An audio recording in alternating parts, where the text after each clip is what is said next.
Hello guys, we are back again with a new video. तो कैसे हैं आप कमेंट करके बताएं कैसे हैं आप लोग। आज हम किस वीडियो पे रिएक्शन देने वाले हैं? आज हम देखेंगे Pakistan 3 biggest mistake that destroy Okay. Pakistan. देखते हैं कि क्या ऐसी मिस्टेक थी। बिल्कुल। और अभी ये न्यू की वीडियो है, ये बहुत फैक्ट पे बात करते हैं। हमने जितनी भी इनकी वीडियो देखी है बहुत फैक्ट से बात करते हैं। बिल्कुल, तो देखते देखते हैं इनकी नज़र में क्या ऐसी मिस्टेक थी जो मतलब कि पाकिस्तान को डिस्ट्रॉय की तरफ लेके गई। तो देखते हैं, here we go, let's see. देखते हैं क्या वीडियो मिस्टेक। पाकिस्तान का है। यहाँ लोग गैस के गुब्बारे भर रहे हैं क्योंकि Okay. उनके पास सिलेंडर खरीदने के पैसे What? नहीं। पाकिस्तान फिर से हो एक सकता है। इकोनॉमिक क्राइसिस से गुजर रहा है। ये पूरा का पूरा ग्राउंड लोगों से खचाखच भरा हुआ है। इसलिए नहीं क्योंकि क्रिकेट मैच चल रहा है, बल्कि इसलिए क्योंकि पुलिस की हैं? नौकरी के एग्जाम्स चल रहे हैं। एक हुआ। 30,000 से ज्यादा लोग नौकरी के लिए ट्राई कर रहे हैं और Wow. पोस्ट है बस 1667। पाकिस्तान की सिचुएशन इतनी खराब हुई यार, कैसे? इतनी सी क्यों ये यार। देश हमेशा कर्जे में रहता है और अमीर देशों से पैसे मांगता रहता है? इन सारे Yes. सवालों के जवाब उनकी हिस्ट्री से हमें मिल सकते हैं। ये जी। वीडियो पाकिस्तान से ज्यादा भारत के लिए इम्पोर्टेंट है क्योंकि हमें ये देखना है कि हम पाकिस्तान की गलतियों से क्या सीख सकते हैं। Yes, ये है right. हमारी नई सीरीज पाकिस्तान एक्सप्लेन, जहां हम उनके सक्सेस और फेलियर की टाइमलाइन आपके सामने रखेंगे। हमारे पड़ोसी देश से इम्पोर्टेंट लेसन सीखेंगे। ये इस सीरीज का दूसरा वीडियो है। अगर आपने पहला वीडियो नहीं देखा है तो आप इसे इस प्लेलिस्ट में देख सकते हैं। कहानी काफी इंटरेस्टिंग है तो प्लीज इसे एंड तक देखिए। और अगर आपको ये वीडियो अच्छा लगता है तो अपने दोस्तों के साथ शेयर हाँ यार, वीडियो like शुरू करो होने इनको से यार, पहले subscribe करो यार। आप में से सिर्फ 30% लोगों ने चैनल को सब्सक्राइब किया। अगर हमारे आपको साथ हमारा भी काम इसे अच्छा लगता है तो फौरन प्लीज से वो subscribe करो press यार। कीजिए। ये आपके लिए तो फ्री है लेकिन इससे हमारी बहुत मदद बहुत मदद होगी। हो मिस्टेक सकती है, नंबर बिल्कुल। 1, मिलिट्री ओवर सोसाइटी। हाँ। भारत के मिलिट्री और पाकिस्तान की Right. मिलिट्री में एक बहुत बड़ा डिफरेंस है और वो ये कि भारत की मिलिट्री लोगों के लिए काम करती है और पाकिस्तान की मिलिट्री अपने लिए काम करती है। The military has officially ruled Pakistan for nearly half of the country's existence. The military runs 50 commercial entities. Once you become an officer, you become entitled to a lot and you take a lot for granted. Pakistan की military Pakistan की सबसे powerful institution है, यानी prime minister से भी ज्यादा power Yes. Military के general के पास है। लेकिन ये हुआ कैसे? थोड़ा रिवाइंड करते हैं। 14 और 15 अगस्त 1947 को पाकिस्तान और भारत दो देश फॉर्म हुए और बस 2 महीने बाद पहले वॉर में उतर गए। इसे फर्स्ट कश्मीर वॉर कहते हैं। इस वॉर का पाकिस्तान पर बहुत बड़ा इम्पैक्ट हुआ। पाकिस्तान की लीडरशिप कॉन्स्टेंटली डर डर कर जीने लगी कि भारत हम पर कभी भी अटैक कर सकता है। ये डर पाकिस्तान पर इतना हावी होने लगा कि शुरुआती दिनों में उनके बजट का 70% मिलिट्री पर स्पेंड होता था। जैसे जैसे मिलिट्री ज्यादा पावरफुल होने लगी, पावर शिफ्ट होने लगी गवर्नमेंट से मिलिट्री की ओर। लेकिन 1954 ये में गलत कुछ हुआ ऐसा है। हुआ जिसने पाकिस्तान को अगले 70 सालों के लिए डार्क एजेस में ढकेल दिया, and that is doctrine of necessity. क्या है डॉक्ट्रिन ऑफ ठीक नेसेसिटी? है। ये एक एंशिएंट रोमन लॉ है जो एडमिनिस्ट्रेशन को स्पेशल पावर्स देती है कुछ एक्स्ट्रा स्टेप्स लेने के लिए जो शायद एग्जिस्टिंग लॉज या कॉन्स्टिट्यूशन के अगेंस्ट हो। ये ऐसे स्टेप्स होते हैं जो शायद कॉन्स्टिट्यूशन के अगेंस्ट हो सकते हैं लेकिन उस समय लॉ एंड ऑर्डर को कंट्रोल करने के लिए नेसेसरी होता है। ये डॉक्ट्रिन एक इमरजेंसी की तरह जो सिर्फ एक्सेप्शनल सर्कमस्टांसेस में यूज होना चाहिए। अच्छा, और समझ। एक बार लॉ एंड ऑर्डर एस्टेब्लिश हुई फिर पावर वापस इलेक्टेड गवर्नमेंट के पास शिफ्ट होनी चाहिए। पाकिस्तान के तब के गवर्नर जनरल ने असेंबली यानी पार्लियामेंट को डिसॉल्व कर दिया। उन्होंने ये कहा कि पार्लियामेंट पाकिस्तानी लोगों को एक्यूरेटली रिप्रेजेंट नहीं करती। कुछ ही दिनों पहले गवर्नर जनरल ने पीएम को भी अपने पोस्ट से हटा दिया था। हाई कोर्ट ने कहा कि गवर्नर जनरल ऐसे ही पार्लियामेंट को डिसॉल्व नहीं कर सकता, लेकिन सुप्रीम कोर्ट ने गवर्नर जनरल का साथ दिया। उन्होंने इस एक्ट को डॉक्ट्रिन ऑफ नेसेसिटी के अंडर लीगल माना। इस डॉक्ट्रिन का इस्तेमाल मिलिट्री ने बार बार गवर्नमेंट को डिसमिस करने के लिए किया, अपने पॉलिटिकल अपोनेंट्स को हराने के लिए किया और अपना Right. कंट्रोल जमाने अभी भी हो के लिए सकता है, किया। कोई As a पता नहीं result, भाई। पाकिस्तान ने कुछ भी हो 32 सकता है। साल मिलिट्री रूल में बिताए। एक के Yes. बाद एक अलग अलग जनरल्स ने प्राइम मिनिस्टर्स को ही अपने पोस्ट से हटा दिया और पावर अपने हाथ ले ली। और लोगों का भी जनरल परसेप्शन ऐसा ही बन गया था कि पॉलिटिशियन से तो मिलिट्री ज्यादा ऑर्गेनाइज्ड है क्योंकि पॉलिटिशियंस एक दूसरे को नीचा दिखाने में, सरकार गिराने में व्यस्त है। एक देश को आगे ले जाने का काम, सही पॉलिसीज पर फोकस करने का काम मानो किसी ने किया ही नहीं। 2009 में कोर्ट्स ने जाकर इस डॉक्ट्रिन को रोक दिया, लेकिन तब तक बहुत देर हो चुकी हाँ। थी। Political instability had become a way of life in Pakistan. Mistake number 2, one unit politics and division of Pakistan. जैसे भारत में अलग अलग राज्य है और उनका कल्चर, भाषा एक दूसरे से अलग अलग है, वैसे ही पाकिस्तान में भी at that time of independence Bangladesh. 5 अलग अलग प्रोविंसेस थी। East Bengal, West Punjab, Sindh, North West Frontier Province, Balochistan. 1955 में एक बिल पास हुआ जिससे आज के बांग्लादेश को छोड़कर बाकी सारे प्रोविंसेस को एक एंटिटी बनाया गया। आइडिया ये थी कि पावर एक हाथ में कॉन्सेंट्रेट हो जाए, ऐसा नहीं होना जिससे चाहिए था ना? एडमिनिस्ट्रेशन कॉस्ट कम हो, डिसीजंस फास्ट लिए जा सके और पूरे पाकिस्तान की डेवलपमेंट हो। लेकिन हुआ घंटा कुछ हो और गया। ही। लोग फ्रस्ट्रेट होने लगे क्योंकि उनकी इंडिविजुअल आइडेंटिटी कहीं खो गई। हाँ। डेवलपमेंट हुआ लेकिन चुनिंदा जगहों पर, remote areas right. Completely ignore हो गए। ये सारा डिस्कंटेंट पंजाब प्रोविंस को छोड़ के बाकी सारे प्रोविंसेस में होने लगा and we'll examine it one by one. Pakistan की राजधानी पहले कराची हुआ करती थी जो सिंध प्रोविंस में थी, लेकिन 1960s में एक इस्लामाबाद। नया कैपिटल इस्लामाबाद बनाया गया। सिंध के लोगों ने इस कैपिटल चेंज को काफी प्रोटेस्ट किया।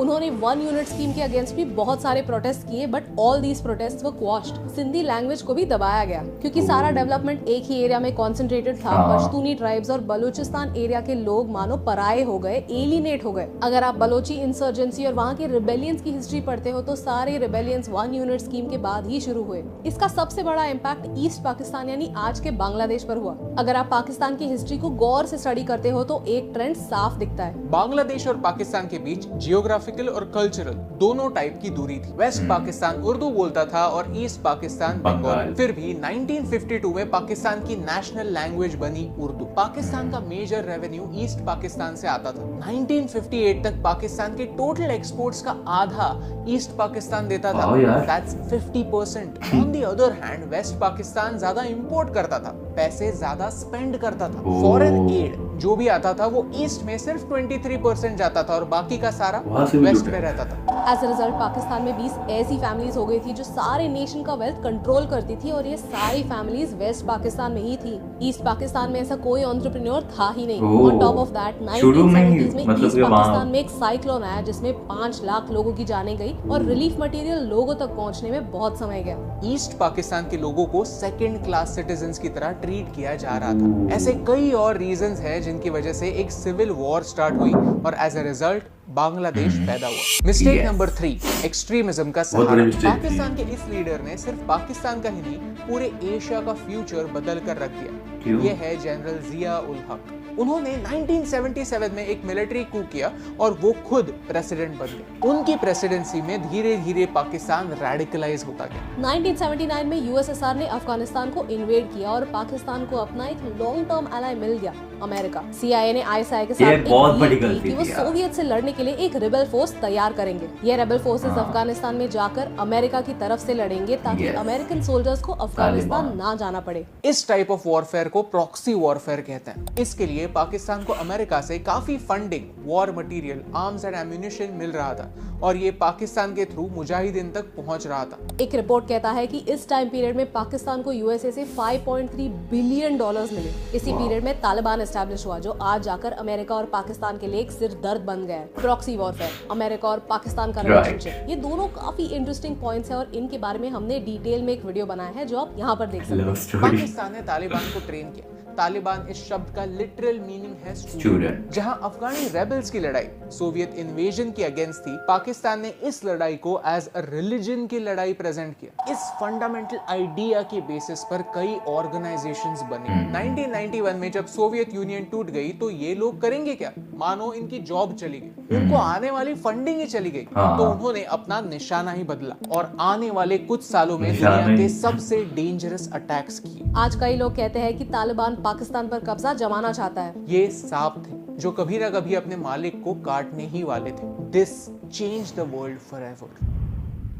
अब मुद्दे पर आता है। आज हमें पाकिस्तान से सीखना है ताकि हम फ्यूचर में ऐसी ही गलतियां ना करें। पहला लेसन ये है कि डेवलपमेंट को यूनिवर्सल होने की जरूरत है। डेवलपमेंट सिर्फ कुछ ही एरियाज में कॉन्सेंट्रेटेड नहीं हो सकती। भारत की 70% जनता आज भी रूरल एरियाज में रहती है। अगर वहाँ एम्प्लॉयमेंट अपॉर्चुनिटीज नहीं पहुंची तो दो ही चीजें हो सकती हैं। एक कि शहर ओवर पॉपुलेट हो जाए और दूसरा कि गाँव में लोगों के पास इलीगल काम करने के बजाय कोई ऑप्शन ही नहीं रहेंगे। A nation is as strong as its weakest citizens. ये एक सच है। सेकेंड लेसन ये है कि पॉलिटिकल सिस्टम्स में सुधार लाने होंगे, फिर वो सेंटर हो, स्टेट हो या हो कोई ग्राम पंचायत। ये सारे सिस्टम्स देश के प्रॉब्लम्स को सॉल्व करने के लिए बने हैं, लेकिन लगता है कि हमारी सरकार ये भूलती चली जा रही है। भारत में पावर किसी एक इंस्टीट्यूट के हाथ में कॉन्सेंट्रेटेड नहीं है। लेजिस्लेचर लॉज बनाता है, जुडिशरी लॉज को प्रोटेक्ट करता है और एग्जीक्यूटिव लॉज को इम्प्लीमेंट करता है। ये डिवीजन ऑफ पावर यहाँ तो लॉ ही डेमोक्रेसी वही का है। लक्षण है। तीसरा और आखिरी लेसन आपको एक स्टोरी के थ्रू बताना इंपॉर्टेंट है।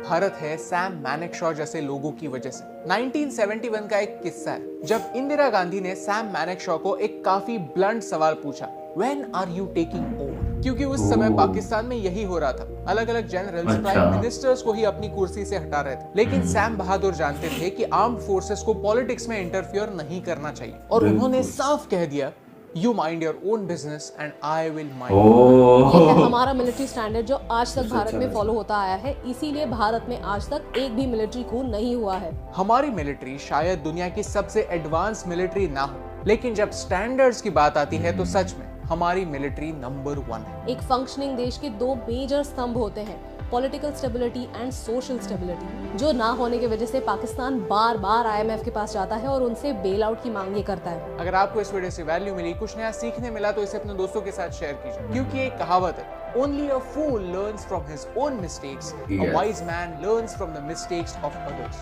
और यही इंपॉर्टेंट बात आप तक पहुंचाने से मुझे फर्क पड़ता है। तो कैसी लगी यार आपको? बहुत कमाल की इन्फॉर्मेशन थी और फैक्ट इन्होंने सही, बिल्कुल सही बताया है जो हुआ है पाकिस्तान के साथ। यही सबसे बड़ी गलती आती पाकिस्तान की, और सही में। और आप क्या कहना चाहेंगे? मैं तो उस पे बोलूंगा कि बांग्लादेश के साथ जो मतलब अब बांग्लादेश के साथ बहुत गलत हुआ रहा है, अलग अभी से आप ले रहे हो और उनपे ऐसे सीन जैसे कराची के साथ हो रहा है हमारे, बलूचिस्तान के साथ देख लो यार। नहीं, कराची आप कितना टैक्स पे करता है और कराची पे ही नहीं लगता। हाँ ये तो है। तो क्या कर सकते हैं, पंजाब बट ये है कि दुआ है कि सब बेहतर हो। हाँ, तो आप भी कमेंट करके बताना कि कैसी लगी वीडियो, कैसा लगा रिएक्शन, और देखते हैं इनकी सीरीज में आगे और क्या क्या बताते हैं पाकिस्तान के बारे में, क्या गलतियां हैं, क्या मिस्टेक्स की हैं। तो आप गलती को सुधारना चाहिए या और बिगाड़ने भाई, सुधारना चाहिए और बिगाड़ने इस चीज को आप जो है बिल्कुल ठीक करो। और ये सबका काम है, एक का काम नहीं है, सब अगर आगे निकले। मुझे तो हो सकता है यंगस्टर पॉलिटिशियन चाहिए भाई। यंगस्टर ही कुछ कर सकते हैं यार, अब ये जो बैठे हुए कुछ नहीं। लेकिन उनको रखने वाले भी तो वो कहते हैं ना कि अपनी पार्टियां बनाओ, निकलो, मतलब वो करने देंगे आपको लगता है, लेकिन कुछ पता नहीं, अल्लाह करे। तो आप भी कमेंट करके बताना, क्या आप मुझे प्राइम मिनिस्टर ऑफ पाकिस्तान देखना चाहते हैं? ये बढ़िया था, देखना चाहते तो कमेंट करके बताएं। ये बढ़िया था। तो चलते हैं नेक्स्ट वीडियो की तरफ, मिलते हैं नेक्स्ट वीडियो में, तब तक अपना ख्याल रखिए, पीस आउट।